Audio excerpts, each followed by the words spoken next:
What's up, Liron here. Today I'm going to give you a tour of my huge Winsor Newton sketchbook.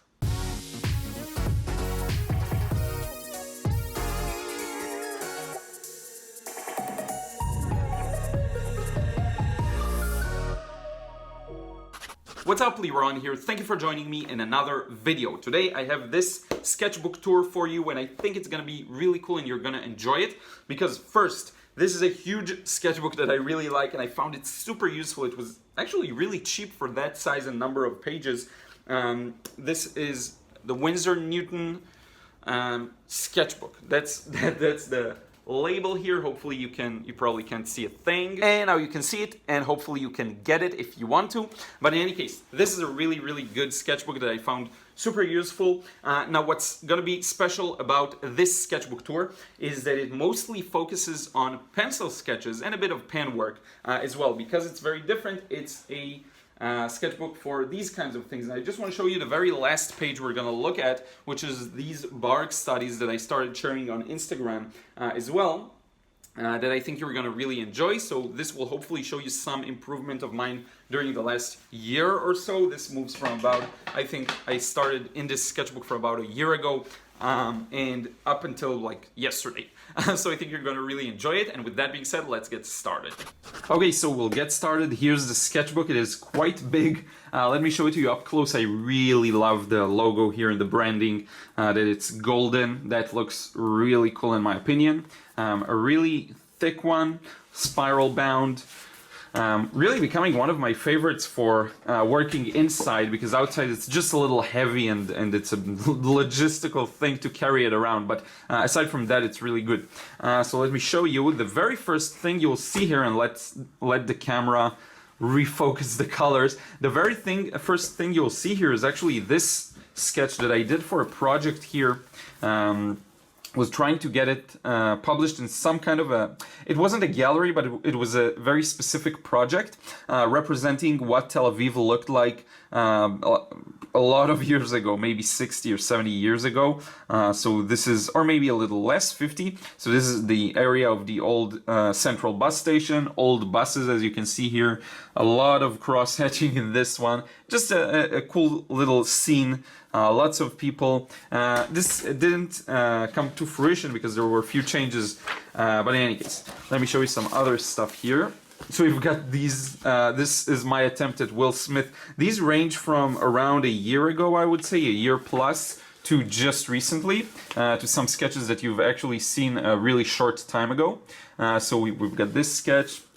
This is, I started and it didn't work out, so I ended up giving him weird eyes like that.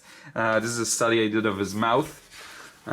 This is Peter Dinklage from, also from Tyrion from Game of Thrones. Just a quick one. These aren't really accurate at all. This is, I don't even remember, but these aren't really accurate.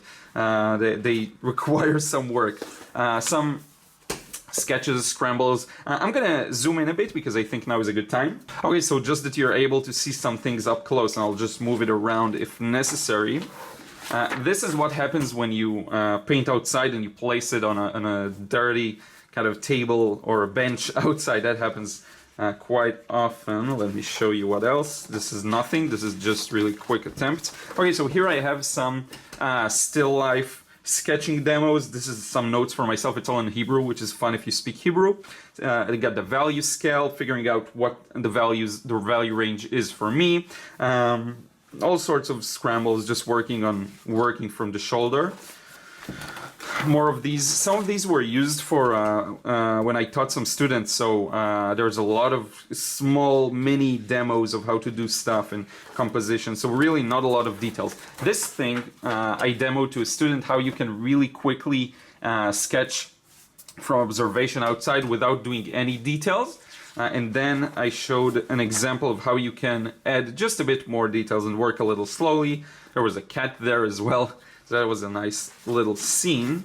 This is a still life session that in which I showed. I have this cute little, well, it's not cute, it's really awesome statue of an eagle. So I got it in Canada. So I showed how to build up the object kind of a more still life manner. I actually have a more detailed one of this one, as you can see here. This was really fun to work on. Started with the focus and then just the focal point, his face.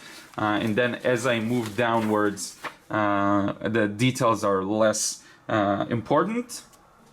As you can see, small sketches of a crow that walked by. The base showing how I approach doing that. Let's see here. This is some notes about how you want to preserve one line of action and movement, and how you can recognize different abstract shapes in an object, and that'll help you. That'll be a tool for getting the overall gesture. This is just a quick demo, not that relevant. Some compositional notes, also for a student. Now, these are some studies that I made in preparation for a painting that you may have seen. It's a painting of a rural kind of village-scape. Really like this one. I did a study of the main tower in the scene, then some rooftops, just to figure out how I'm going to do the shadows, and then a major tree that was in the scene. These studies I also believe you've probably seen. These are based off of different works by different artists to get a better understanding of their composition and values. So this is a Joseph Zbukvich study of his painting of a few trees, beautifully arranged. This, I unfortunately forgot the artist. It could be Trevor Chamberlain. I believe this one is Trevor Chamberlain as well. Let me hold it up close so you can better see some of the details. The Joseph Z one, and I believe these two are Trevor Chamberlain's. Sorry if the lighting is a little weird and off. It's not that sunny of a day, and I just hope you can see everything well. Let's see, this is a huge one, so I'm gonna blast through the rest. A lot of circular, very light sketches of getting the shape you want in one go, but very light. Another still life real quick demo. Okay, so this was a still life arrangement. I just tried showing how to get the overall proportions right so that they fit into the page. Some very quick demonstrations of shading, value scale, this is really a good exercise, just trying to go from light to dark and keep a very even layer, even wash, if this was watercolor, but it's pencil. Showing some lifting using the eraser, getting some reflected shadow, reflected light. These are really cool. These are all Trevor Chamberlain studies. Based on his paintings. This is one of my favorite. There's a lot of things there in the fog, in the mist, and I love a lot. This is inside this city or village or rural setting that I like a lot as well. And this is another beautiful, one of my personal favorites of his works. This is the same thing, just zoomed in, and let me show it all to you up close. So we've got this beautiful rural scene with the church tower probably. Then we've got another beautiful scene. And finally this with a very strong backlight, I believe this scene was. And then I wanted to detail the tower, so I did this kind of thing just to pull out some details of that as well. And I find these studies really help improve. They help you get into the mind of the artist and realize why they composed the picture the way they did. These aren't based on paintings, these are based on some photo references. I actually like this one the most. The rest are a big mess, but these are photos I believe I got from Wet Canvas, from the painting forum. They have this reference library. This is really one of my favorites here. I think I composed the scene in a smart way. Overall, this just helps you to understand how to layer the different elements of the painting. So you've got things in the foreground, midground, background. These, same thing, studies based on pictures from the Wet Canvas reference library. This I like in particular. I think I did a good job in kind of erasing the background and making it a little lighter, as you can see here. Still a lot to improve. All of these are very quick, very rough sketches. Here I tried bringing the bridge forward and sending all the houses and foliage to the background. Probably missing a few figures here as well to make this a little more interesting. A lot of oval shapes just to practice how to get a perfect circle. What I showed you in the video. Same thing, different elements real quick. Sometimes I'll just sketch a bit and then move on with my day.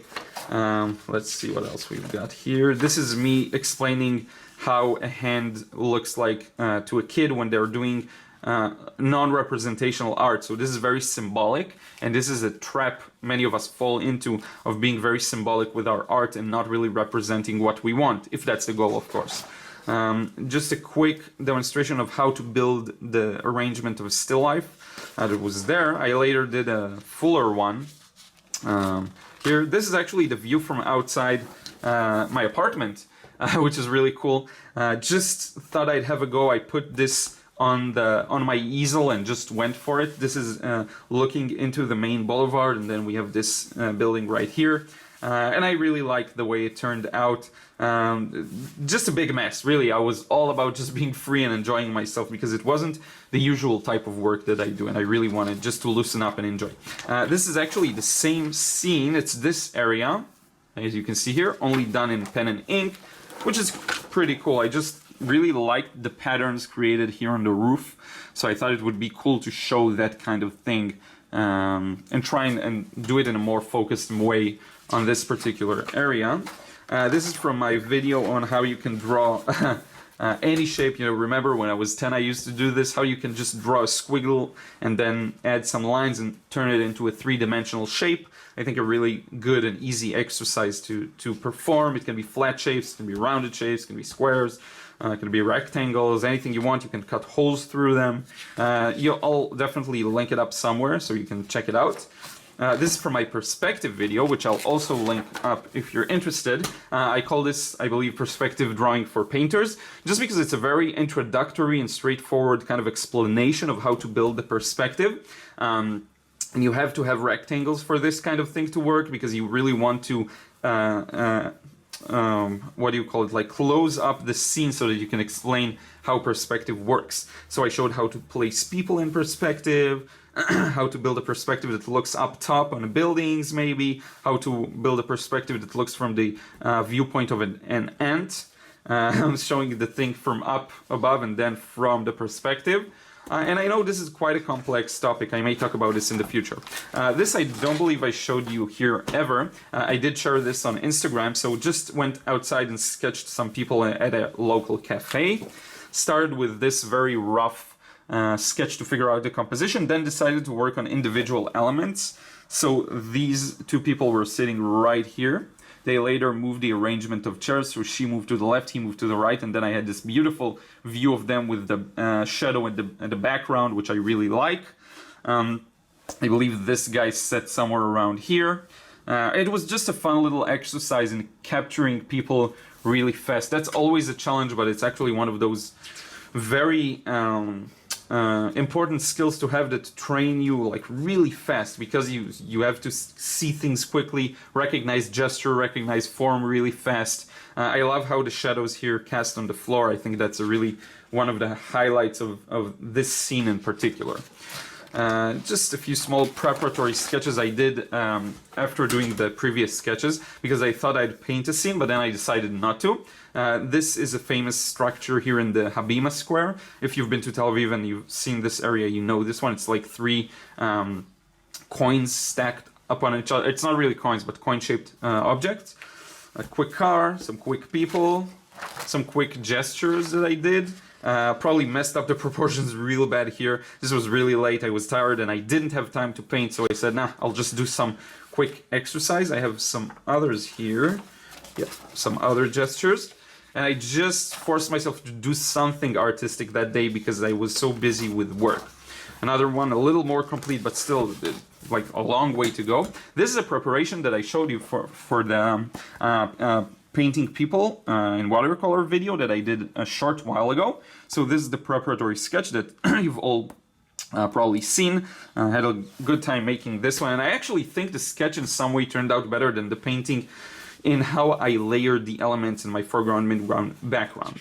Let's see what else we have here. Okay, so these are some things you've probably seen, some of them because they were in part of my video. So we have first this sketch of cars that was really fun to work on. I really went into some details here. Then we've got this very abstract scene that I sketched really tiny, as you can see here, but you can still make out the details if we zoom out a bit. These are also cars parked in a parking lot. This is a preparation I did for the depth video. Actually turned out much better than the final painting, I would say. This one in particular, I love the way it turned out. Let's see what else we have here. This is probably one of my favorite pages in this sketchbook. Here we have something nice as well. Let's see. These are some insights for myself. I have this picture of 3 vases in my parents' place. So this is the first one I did just to figure out some compositional stuff. Then I tried this portrait composition and added some details. Then I did this preparatory sketch. And in the next page, you'll see the final version that I showed. I just shared it on Instagram, I believe. So here we go. This one, which I really like. I also used a bit of white pen here, gel pen, just to bring out some of the branches here that were impossible to save as a highlight. This is Brahms, the classical music composer.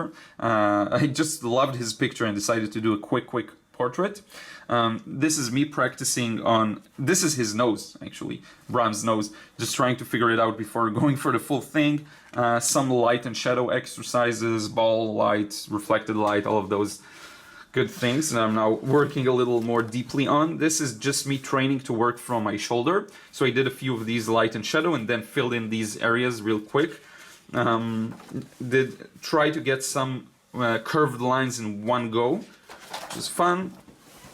This is the preparation I showed you for the scene with the rooftops and the strong sunlight. So this is the preparation I did for it. Let me show you up close, but you've already seen the process of making this. And here we have me sketching this head based on a model I got, just a small model of a human head. I got this and I got another skull that now he's called Hershey, because some people commented that he's like Reese of Steve Mitchell of the Mind of Watercolor. I'll link up to this video as well. Let's see here.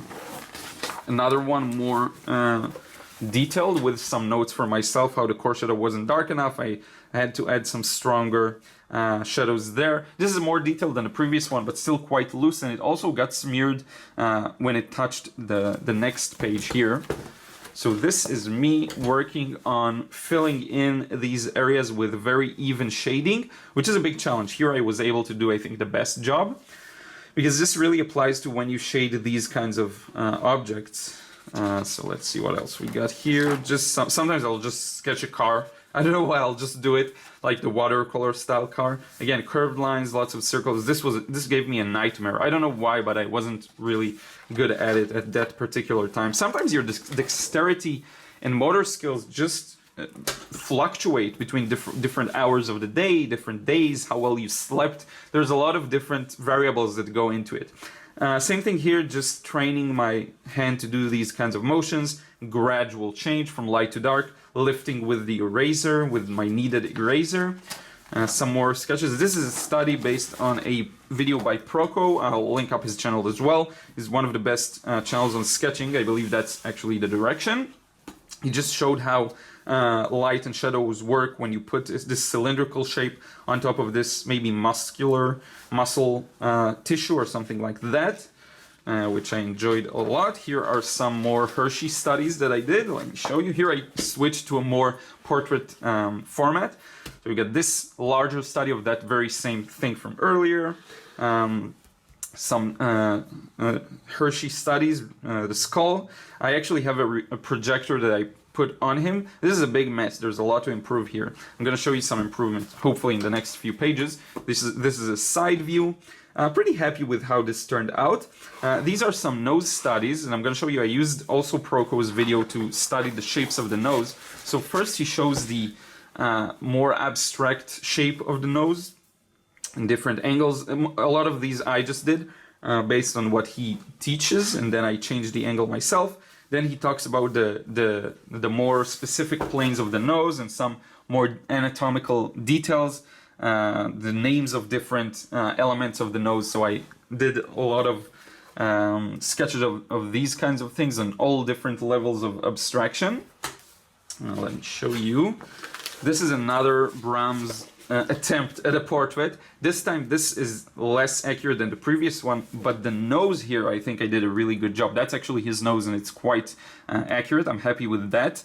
Some more noses, and finally here we have these Barg studies. Barg has this, I believe is a French illustrator artist, and he has this really good reference book for doing these kinds of studies. the advantage about these studies is, first, he shows you how to draw them in a simplified manner, which is really important. Just figured out there's something blocking the light. I'm going to move it. Which is really useful to see how he builds these kinds of things. It actually shows the simpler stages of the line work.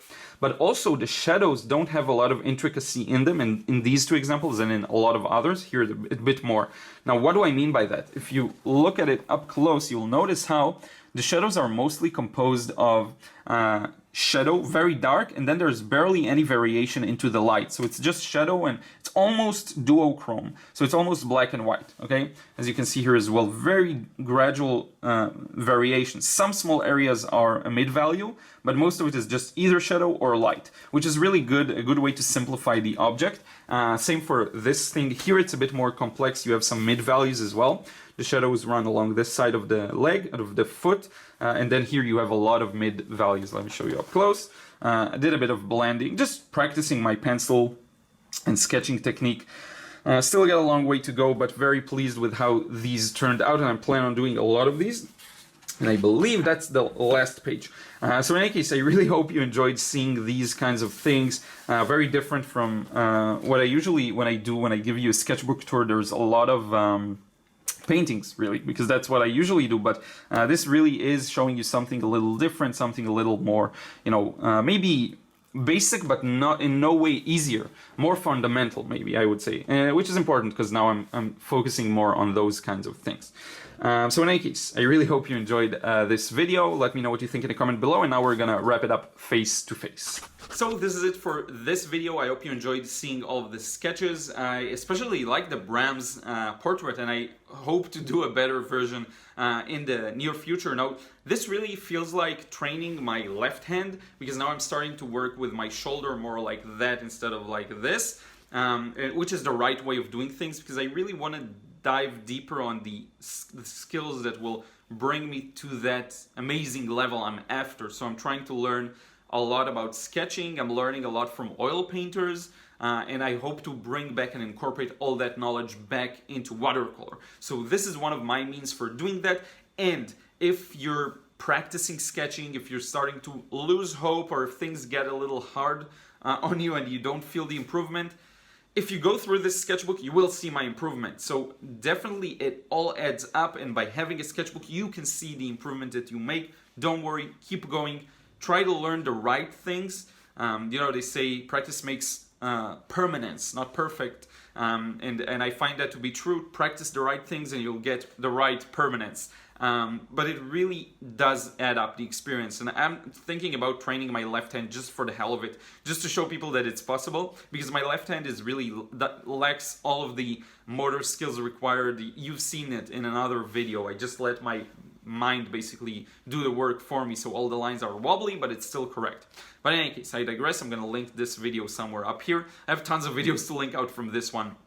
I really hope you enjoyed this one. I want to thank you so much for watching, and thank you so much for, if you enjoyed this video, by the way, if you hit the like button, I'll be so grateful, because it actually helps the video reach more people from what I can see. YouTube actually started looking at these kinds of things, and the more likes a video has, the more likely they are to share it with more people. So I really appreciate that. If you still haven't subscribed, I have tons of other sketchbook tours, tons of full processes and painting and sketching, and I think everyone can really find something here.